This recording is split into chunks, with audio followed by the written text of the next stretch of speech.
Graça e paz, queridos. Como é que você está se sentindo nos dias de hoje?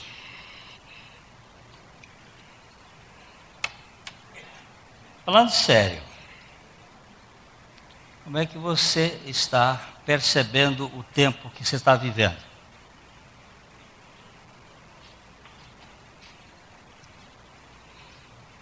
Uma pessoa chegou para mim lá na academia e me perguntou assim: você não acha que tem uma áurea sobre o mundo? Eu digo: não, tem uma arapuca.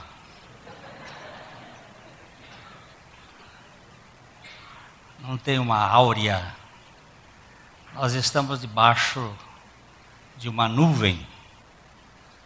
É muito difícil, mas nós também temos uma asa muito preciosa.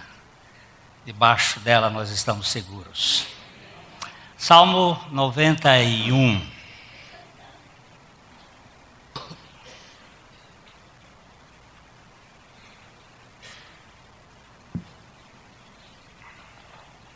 Salmo 91, 1, 2 e 3.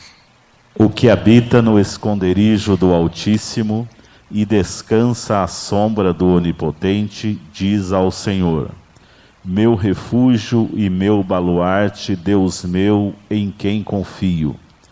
Pois ele te livrará do laço do passarinheiro e da peste perniciosa. Graças te damos, porque o Senhor é que nos livra do laço do passarinheiro e da peste perniciosa.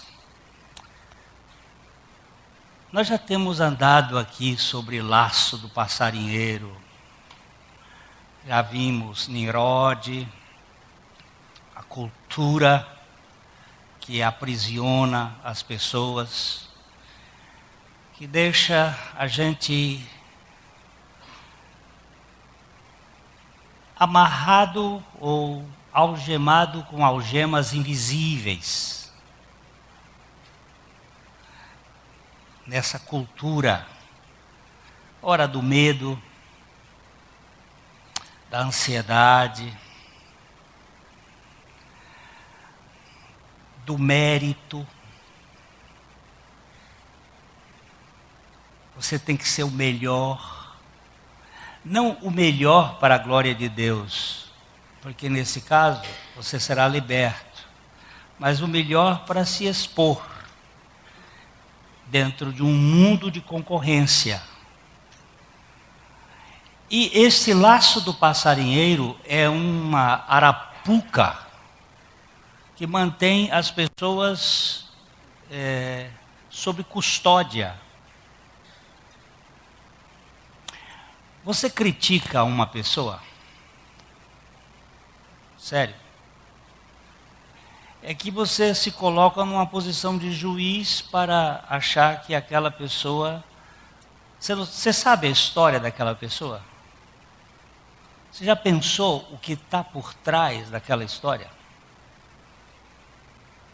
Por que ela é do jeito que é?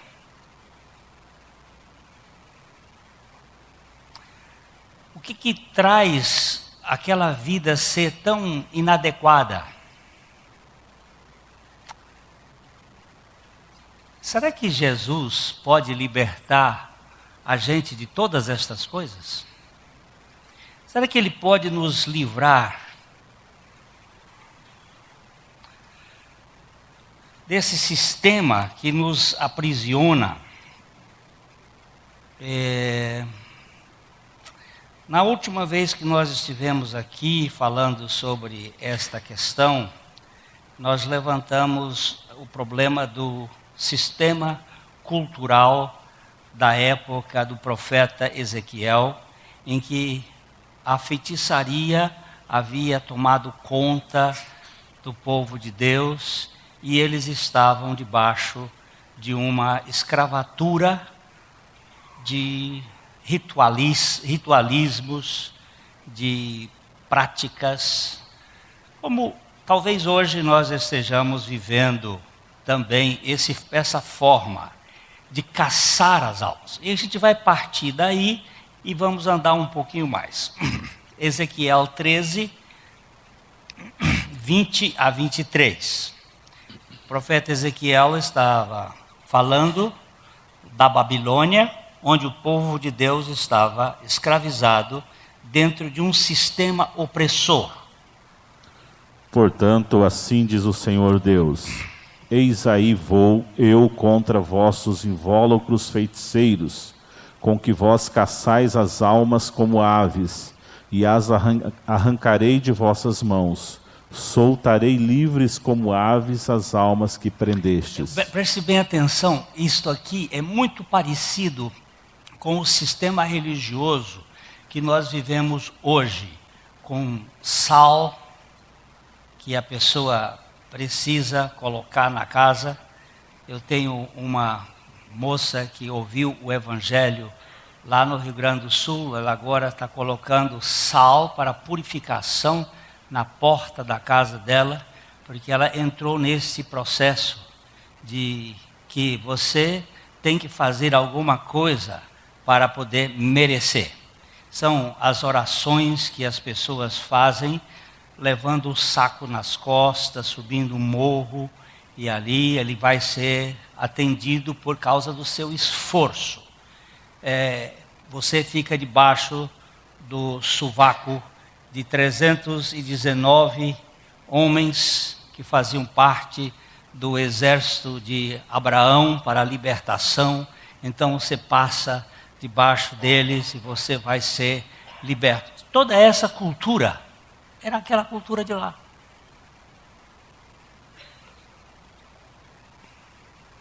É a mesma. É uma cultura de prender a alma. Se eu não fizer todos os dias, se eu não for à reunião todos os dias, tem umas que carimbam, quebra a corrente, e quando quebra a corrente, Deus não vai fazer.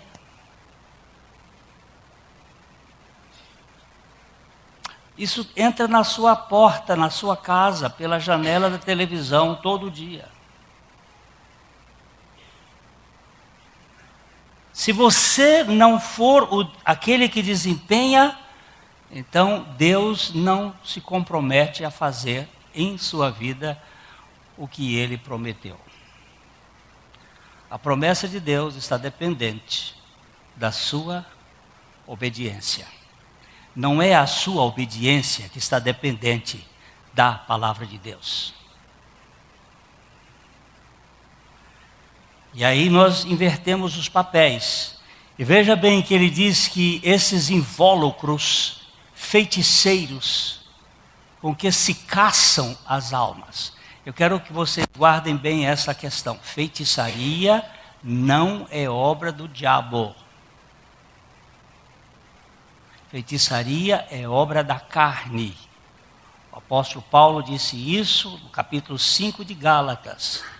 As obras da carne são, e entre elas ele cita a feitiçaria, que é os poderes latentes da alma, os poderes da mente, telepatia, clarevidência, hiperestesia, radiestesia e todas estas coisas que são do homem e que impressionam e que aprisionam as pessoas com estes poderes. E você fica dependente de pessoas e não dependente do Senhor.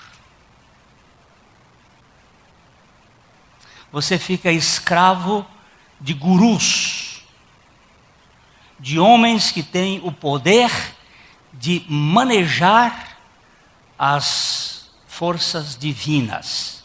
E aí ele encabresta e as pessoas ficam dependentes e vão lá e para aqui, para lá. Em todos os sistemas religiosos tem isso.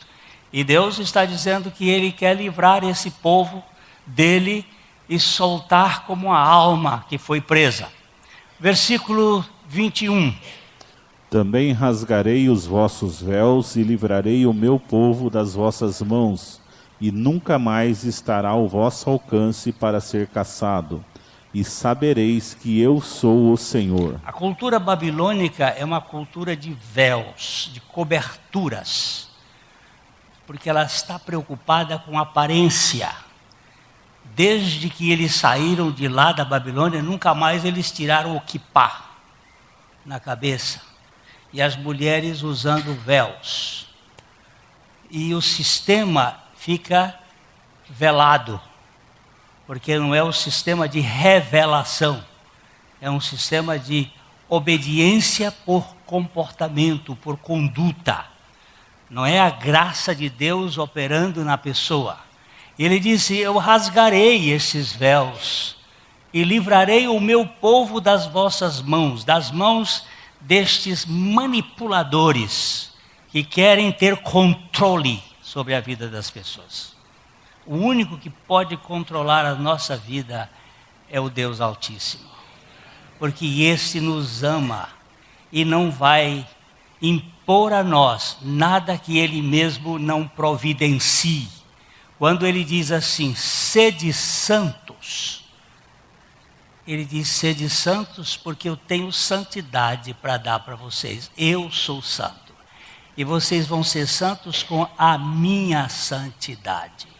Não é com a santidade de vocês produzida a cheiro de CC. É santidade produzida a cheiro de madrugada, ao perfume da madrugada da ressurreição. Sem o peso da força. É Deus colocando em nós a vida de Cristo, e a vida de Cristo sendo a santificação dos filhos de Deus.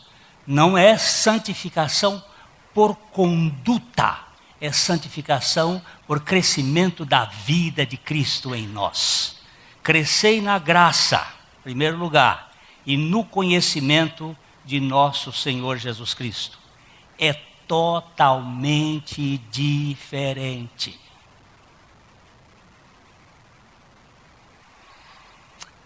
Visto que com falsidade... Verso 22. Visto o quê? Visto que com falsidade entristecestes o coração do justo, não o havendo eu entristecido, e fortalecestes as mãos do perverso, para que não se desviasse do seu mau caminho e vivesse. Existe uma contradição aí. Você bota peso naquele que foi justificado e alivia aquele que está indo para a perdição.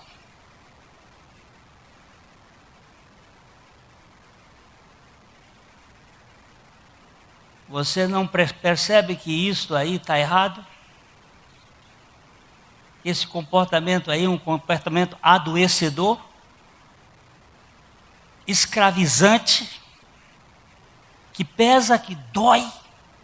Vamos para o verso 23. Por isso já não tereis visões falsas, nem jamais fareis adivinhações. Livrarei o meu povo das vossas mãos, e sabereis que eu sou o Senhor. Que coisa linda! Livrarei o meu povo das vossas mãos. Nenhuma obediência, queridos, produzida por qualquer motivo que não seja o amor, merece crédito. Se você está obedecendo porque você tem algum interesse no negócio, essa sua obediência é muito capitalista, é negociante, é por vantagem. Se a sua obediência é por medo, ela é adoecedora.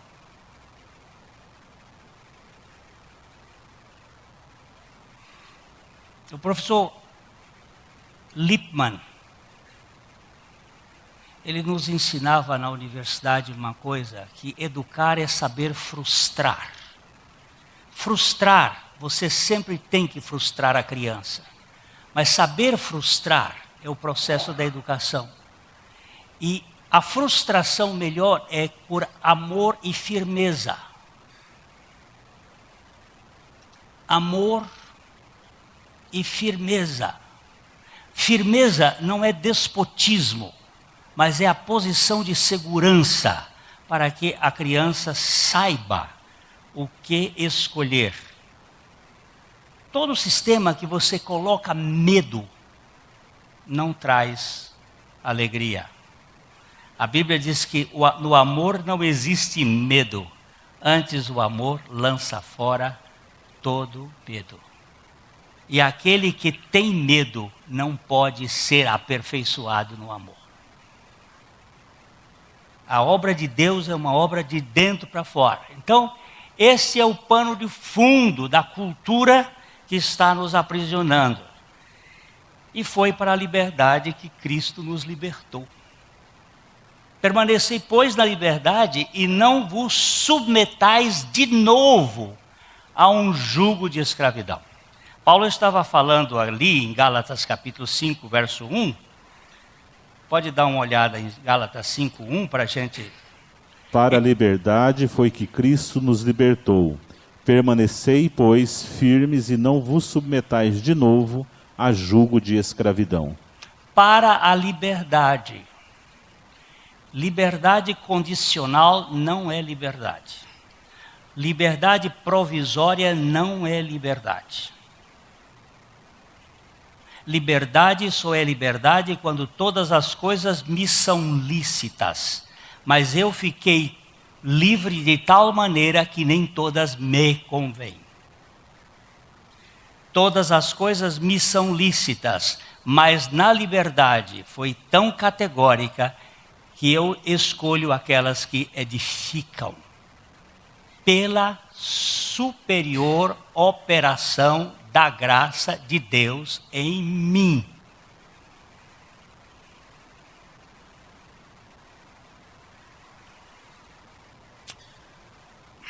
Jó fez um contrato com os seus olhos para ele não olhar para nenhuma donzela. Porque certamente, se ele olhasse para uma donzela, ele iria cobiçá-la. Porque o problema estava não nos olhos do Ló, mas estava no seu coração. Porque é do coração que procedem os maus pensamentos. E Jó não conhecia Deus, ainda que tivesse um comportamento ilibado, a ponto do próprio Deus dizer que Jó não tinha semelhante na terra. Não havia ninguém igual a ele. Mas o Jó, no final das contas, ele se diz um agnóstico de Deus. Ele disse: eu só te conhecia de ouvir falar. Eu não te conhecia de fato. É ele quem diz isto. Entretanto, era um homem justo, temente a Deus e que se desviava do mal.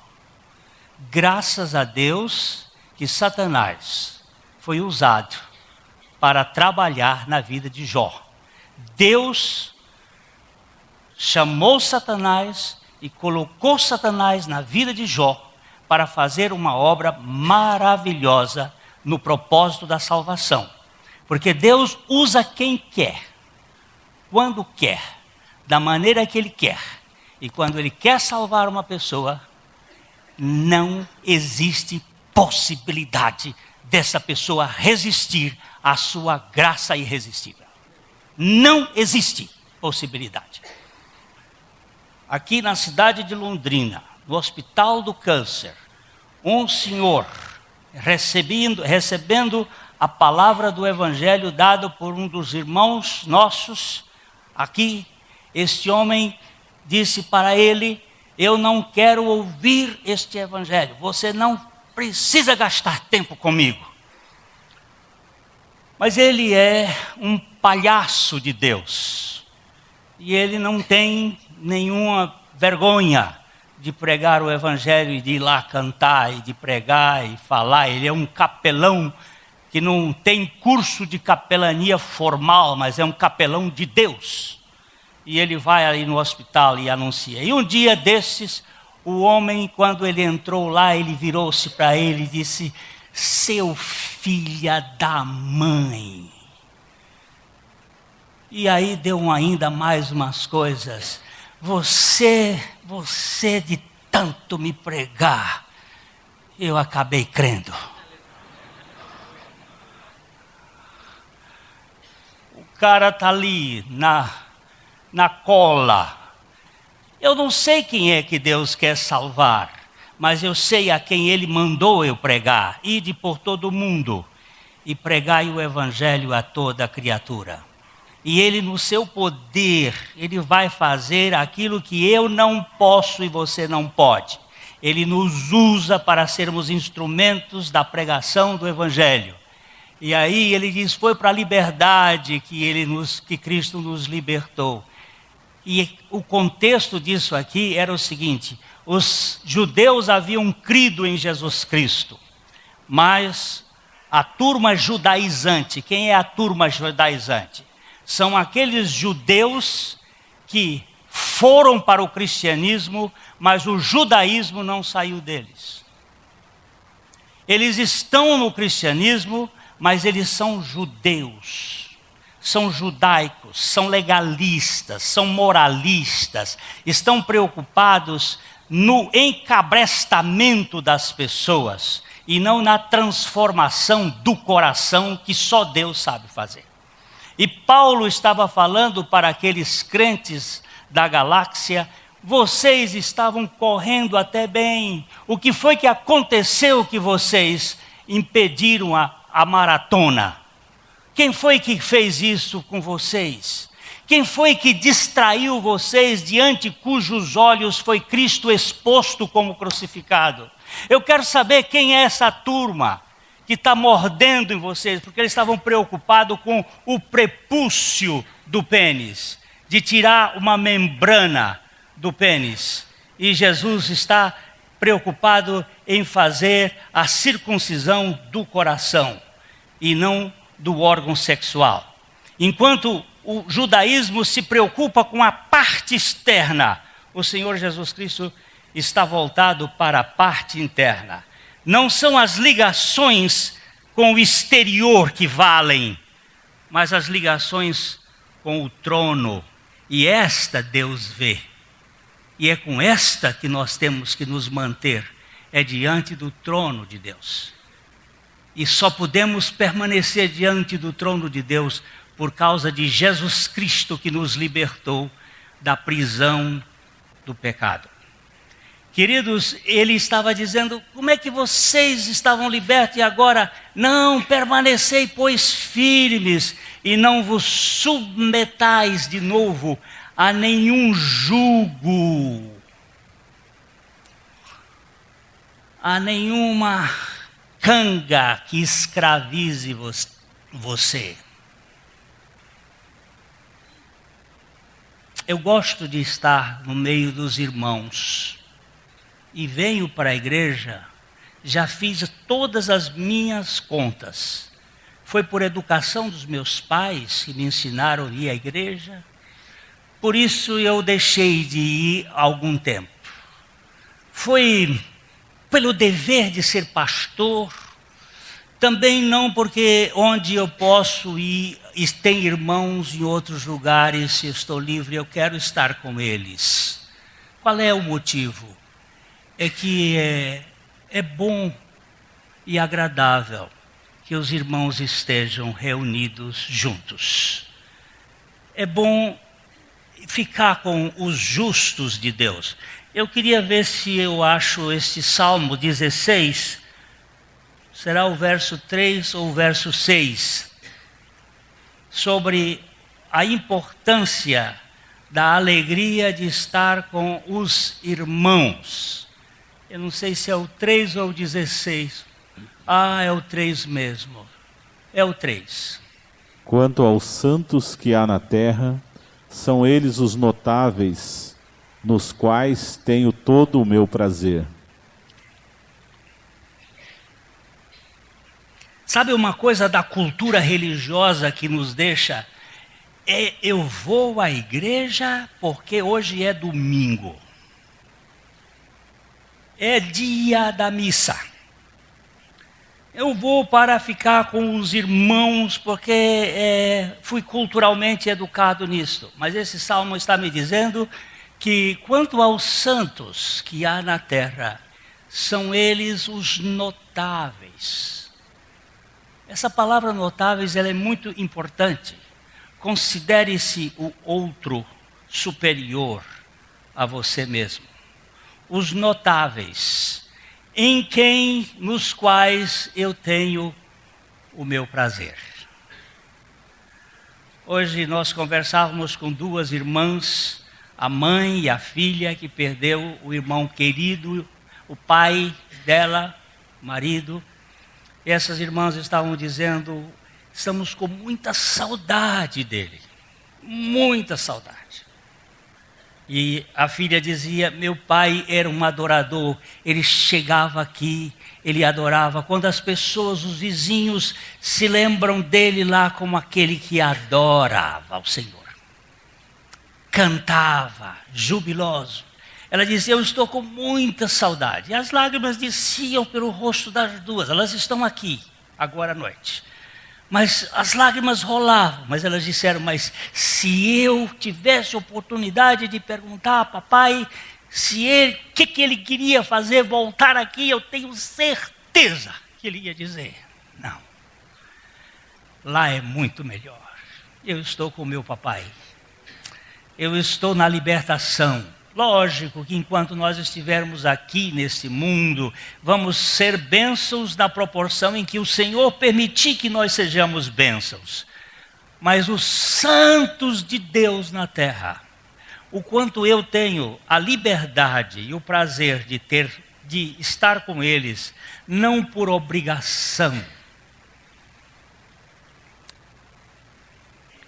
Quando 6 horas da manhã, me levanto para o café da manhã com os empresários na terça-feira. Eu perguntei num dia frio, enquanto ia dirigindo, por que, Glênio, você vai lá? É porque você é pastor? Se você não fosse o pastor daquela reunião, você iria? Eu estou fazendo uma pergunta a mim mesmo. Eu disse, pela companhia daqueles meus irmãos, eu iria com a maior alegria possível. Porque eles são tão importantes no convívio, no toque. Os notáveis de Deus, por liberdade, não por obrigação. Não porque somos impostos. Não porque alguém vai cobrar de nós. Não, não, não, não. Porque fomos libertos.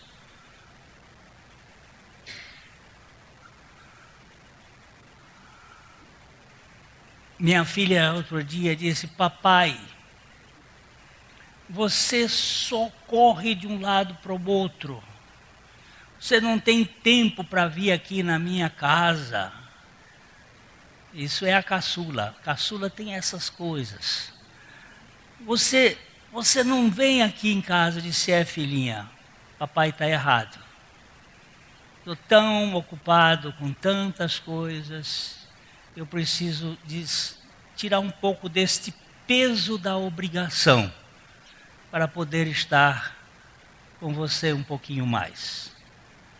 Aqui na terra nós temos que celebrar com os nossos irmãos.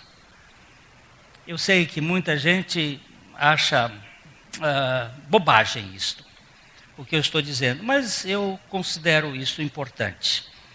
Eu preciso ser liberto desses preconceitos culturais que envolvem a sociedade. O que é importante de fato neste mundo? O que são as coisas que perduram para sempre?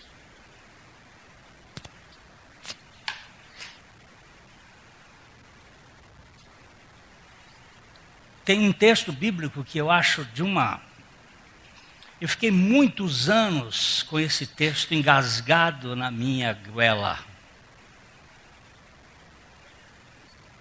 Vamos abrir Lucas 17, 9.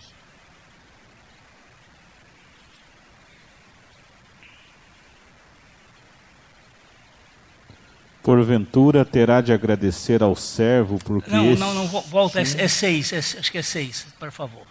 Respondeu-lhes o Senhor: Granjeai amigos com as riquezas da iniquidade, para que quando estas vos faltarem, é 16, não é? 16.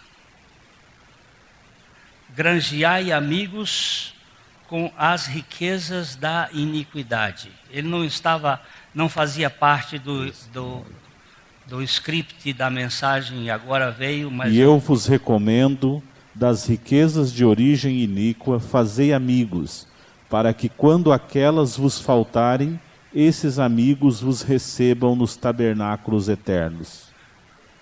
Que texto! Que texto mais esquisito! Olha só. Eu vos recomendo, Jesus está falando. Preste atenção. Jesus está falando para os seus discípulos. Só quem escuta isso é discípulo de Jesus. Quem não é discípulo de Jesus não escuta, nem faz caso. Eu vos recomendo, das riquezas de origem iníqua, fazei amigos. Riquezas de origem iníqua. O que é riqueza de origem iníqua? Toda riqueza neste mundo, a origem do acúmulo é iníquo.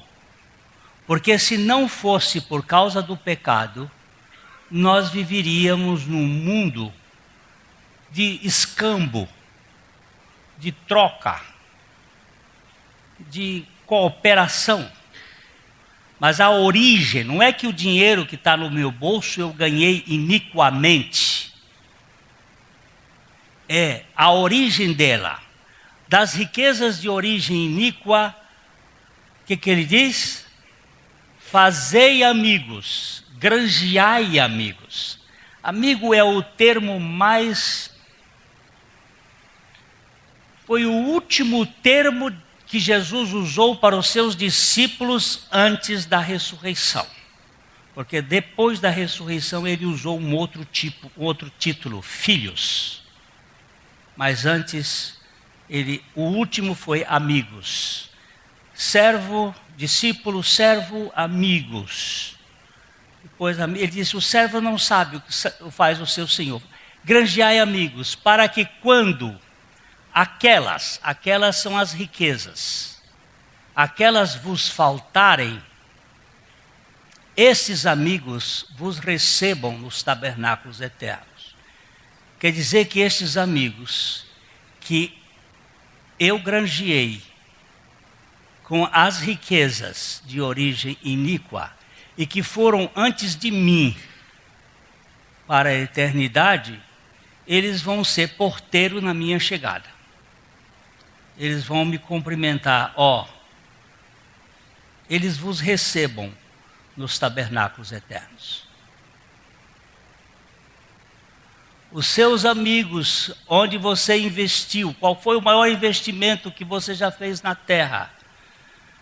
O maior investimento foi uma grande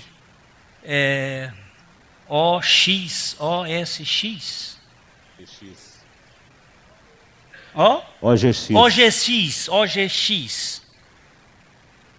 A OGX. Milhões e milhões e milhões que estão nos laranjas internacionais. E uma alma vale quanto? Deixa eu ler o Watchman. Esse está no script.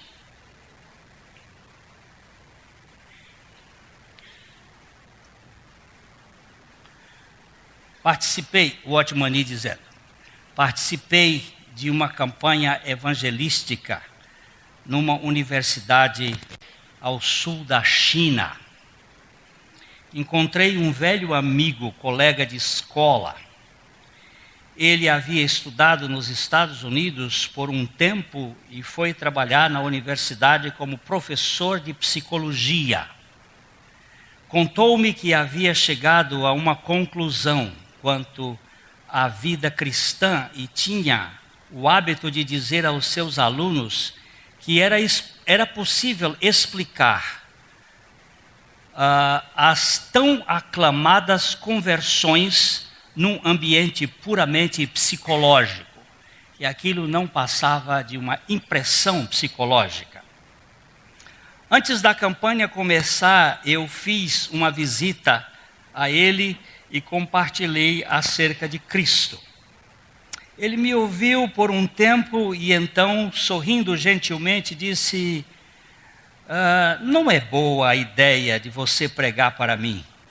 Eu não creio que Deus exista. Mesmo assim, mesmo não acreditando em Deus, apenas ore. Precipitei-me a dizer: você descobrirá algo. Orar? Disse ele rindo. Eu? Nem mesmo acredito em Deus. Como seria possível? Exclamou. Prossegui. Mesmo que não consiga encontrar uma escada até Deus, isso não muda o fato dele ter descido para encontrar-se com você. Portanto, você precisa orar. Coisa mais absurda. Ele riu novamente, mas continuei insistindo para que orasse. Eu tenho uma oração que você consegue fazer, expliquei. Diga: Deus, se não existir Deus algum, minha oração será inútil e terei orado em vão. Se, porém, houver um Deus, então que, de alguma forma, eu possa encontrá-lo. Mas replicou ele: qual é a ligação desse Deus hipotético com Jesus Cristo? Onde o cristianismo entra nisso tudo? Aconselhei que acrescentasse uma frase em sua oração, na qual pedisse a Deus que também lhe revelasse isso. Eu afirmei que não estava pedindo que admitisse a existência de um Deus, nem pedi que admitisse nada. Pedi-lhe somente uma coisa: que fosse autêntico. Seu coração deveria estar em sua oração. Não deveria ser uma mera repetição de palavras. Eu não tinha certeza se havia conseguido algum resultado. Antes de ir, deixei uma Bíblia com ele. No dia seguinte, ao final da primeira reunião da minha campanha, pedi a todos que haviam sido salvos pela graça de Deus em Cristo que se levantassem. O primeiro a se levantar foi aquele catedrático. Mais tarde fui a ele e perguntei: aconteceu alguma coisa? Ele disse: muitas. Agora eu sou salvo. Mas como aconteceu isso? Perguntei. Após você sair, peguei a Bíblia e abri no Evangelho de João. Passei a observar atentamente as seguintes palavras: no dia seguinte, no outro dia, o dia seguinte, e assim cada dia era mencionado. Pensei comigo mesmo: esse autor sabe o que está falando. Era como se fosse um diário. Depois pensei no que me dissera. Tentei ver se não era uma armadilha. Você poderia estar tentando me iludir de alguma forma. Continuei ponto por ponto, até que não consegui perceber nenhuma falha. Tudo se encaixava perfeitamente. Concluí então que não custava tentar orar da maneira que você me sugeriu. Foi quando um pensamento súbito me ocorreu: e se Deus de fato existir? Como posicionarei? já havia falado aos meus alunos que o cristianismo era uma religião que, na verdade, não existe, apenas explicações psicológicas para tudo. Será que estaria disposto a admitir que eu estava errado todo esse tempo? Ponderei essas questões cuidadosamente, mas senti que deveria ser honesto com relação a elas.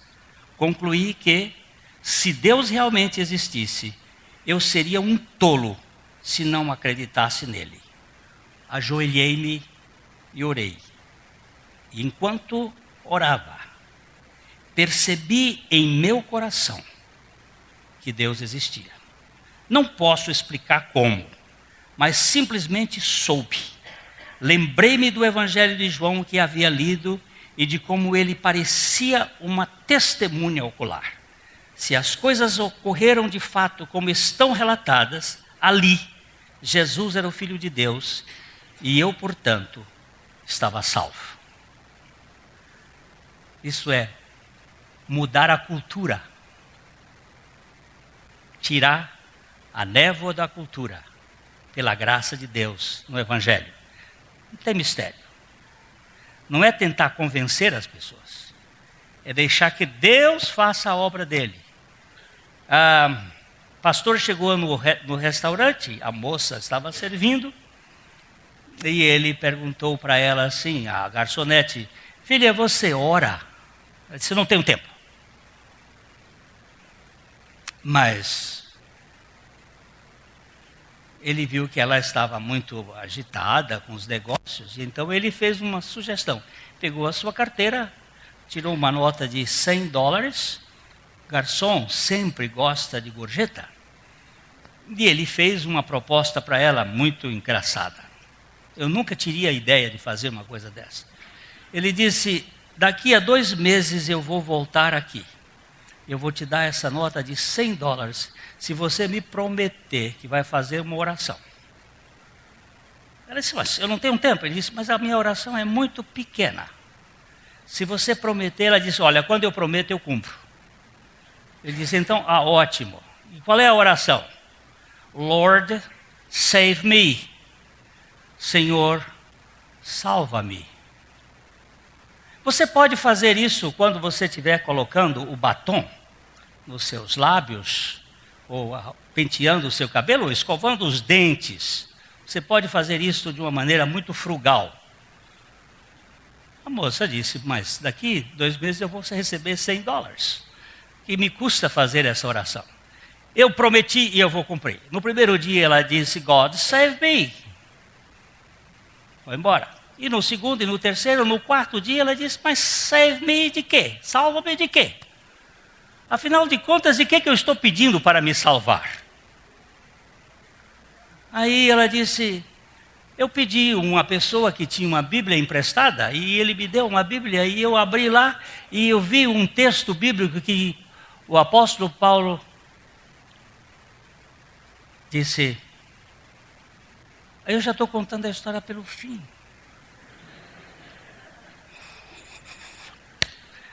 E quando ele voltou à cidade, ele veio procurar a moça, e aí ele disse: ela não está mais aqui, ela está morando a umas quadras. Ele foi lá e ele perguntou: e aí, o que aconteceu com você? Ele disse: a oração funcionou, já não preciso mais dos $100.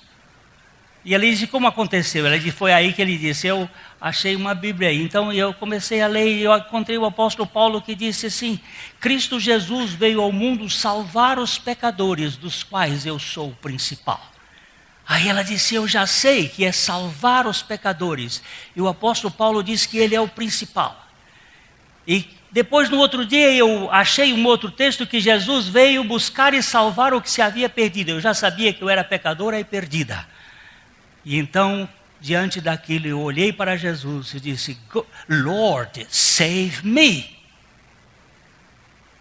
E ele me salvou. Eu não preciso mais dos seus $100, porque eu agora tenho um reino onde eu faço parte. Isto é, desconstruir a cultura do aprisionamento das nossos pais nos legaram. O Evangelho tem esse poder de nos libertar de nossas prisões culturais e de da questão da nossa prisão de nós mesmos. Salvar de quem? Salvar de mim. Quem é o problema? Sou eu. Eu preciso ser salvo de mim mesmo.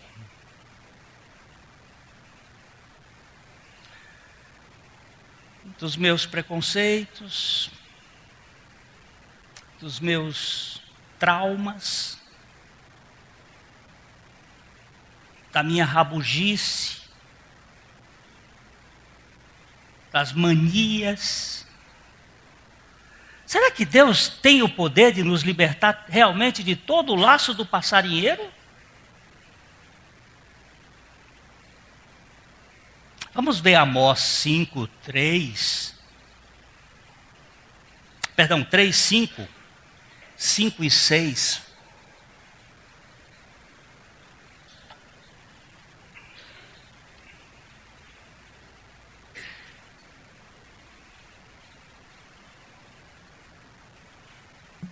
Cairá a ave no laço em terra, se não houver armadilha para ela? Levantar-se-á o laço da terra, sem que tenha apanhado alguma coisa?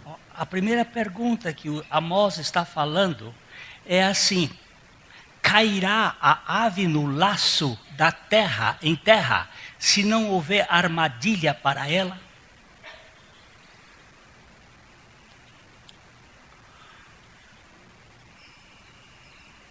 Deixe-me ler um pedacinho mais e aí eu termino hoje.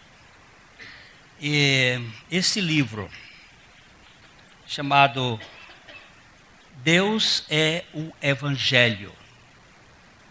Deus é o Evangelho, de John Piper, um pregador americano muito precioso. Ele tem um parágrafo aqui que me chamou muito a atenção. Uma triste realidade é que nossa cultura e as nossas igrejas estão permeadas por uma visão de amor radicalmente centralizado no homem. Desde o tempo em que as crianças começam a dar os primeiros passos, lhes ensinamos que sentir-se amada ou amado significa ser considerado muito importante. Temos construído todas as nossas filosofias de educação ao redor deste ponto de vista sobre o amor. Currículos, habilidades paternais, estratégias de motivação, modelos terapêuticos e técnicas de negociação. A maioria das pessoas modernas dificilmente pode imaginar uma compreensão alternativa de sentir-se amado, exceto a sentir-se importante. Se você não me trata como alguém importante, não está me amando. Essa é uma armadilha. Contudo, quando aplicamos a Deus essa definição de amor, ela enfraquece a dignidade dele, minimizando sua bondade e nos priva de nossa satisfação final. Se o desfrutar de Deus mesmo não é o melhor e o mais sublime dom do amor, então Deus não é o maior tesouro. O fato de ele ter se dado a si mesmo não é a mais elevada expressão de misericórdia. O Evangelho não é as boas novas de que pecadores podem desfrutar do seu Criador. Cristo não sofreu para nos trazer de volta a Deus. A nossa alma precisa buscar algo além dele para encontrar satisfação. O que é mais importante do que Deus nesse mundo, meu irmão? É uma armadilha quando alguém me louva para dar valor ao que eu faço. O Senhor Jesus Cristo me diz que depois que eu fizer tudo, e que fizer bem feito, eu devo considerar-me um servo inútil por ter feito apenas o que deveria ter sido feito. Agora, meu querido irmão, entre Marta e Maria, Maria estava numa posição que nós hoje chamaríamos de uma posição de ociosa, preguiçosa, aos pés de Jesus. Entretanto, Jesus disse para Marta que ela estava ansiosa e não ociosa, e que Maria havia escolhido a boa parte. O que é a boa parte?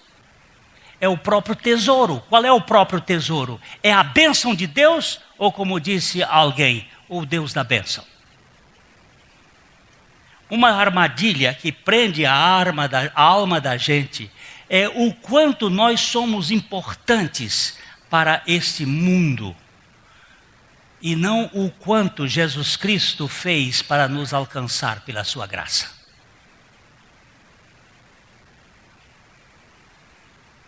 Eu não quero fazer nenhuma crítica a nenhum sistema, mas quando recebi alguns convites para associações, para fazer parte de algumas associações beneficentes deste mundo, eu, pela graça do Senhor, tomei uma posição de não me envolver com nada, porque em Cristo não havia derramado o seu sangue. E a única organização, ou o único organismo pelo qual eu creio que Jesus Cristo deu a sua vida foi a sua igreja.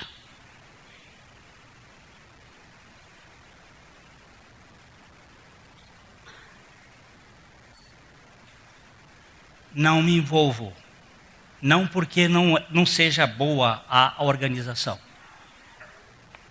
mas porque o preço de redenção é feito por aquele que deu tudo, porque não vale nada. Queridos, o assunto é sério e eu preciso ser livre do laço do passarinheiro, que tenta me cooptar. Eu queria ainda deixar o Salmo 141:9.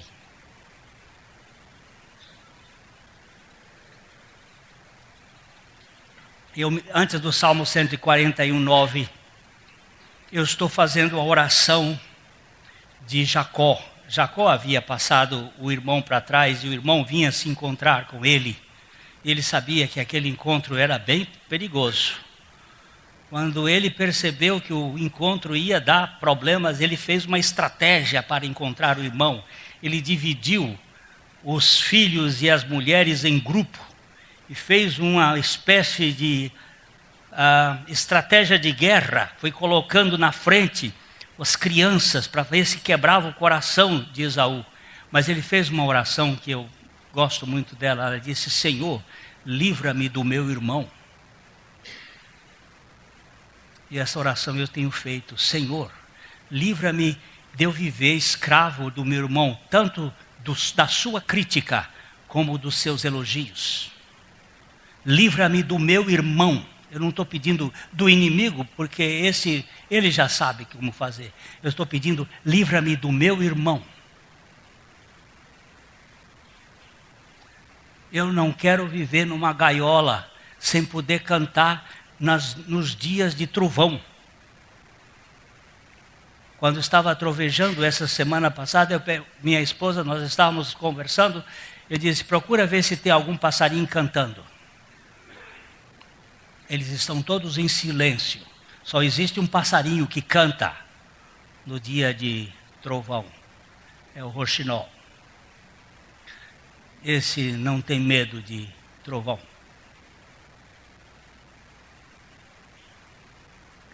Não tem pavor noturno. Esse é para o assunto do pavor noturno. Mas vamos olhar aqui.